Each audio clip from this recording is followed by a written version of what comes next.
Hi everyone, today I'm going to be installing the Frizzlife SW10 Direct Connect Undersink Water Filter System. Let's check out what's inside the box and then we'll install it. Included in the box you have the SW10 filter system, the water filter cartridge, the housing wrench, the 3/8 inch to 1/2 inch converter, the mounting screws, Teflon tape, and the 3/8 inch inlet hose. Installation is just 3 simple steps. Step 1, mount the system. Fasten the screws with an electric screwdriver. Step 2, connect the water hose. Connect the inlet water hose to the inlet port. Note, if your angle valve is 1/2 inch, please install the converter provided first. Step 3, connect the cold water supply.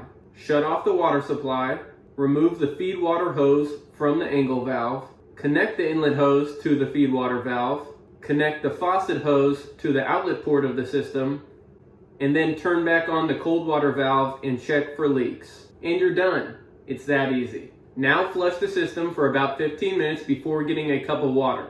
Then all you have to do is enjoy your clean, great tasting filtered water right out of your faucet. This system filters up to 99% of contaminants in water and can last up to a year before needing to be replaced. When you do need to replace the system, all you have to do is twist the housing clockwise, use the provided wrench to unscrew the housing body, take out the old cartridge and load the new one, then install back in the same way.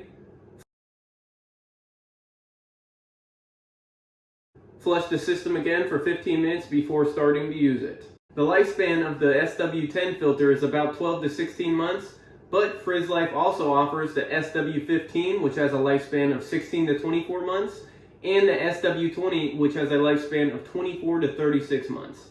Thanks for watching.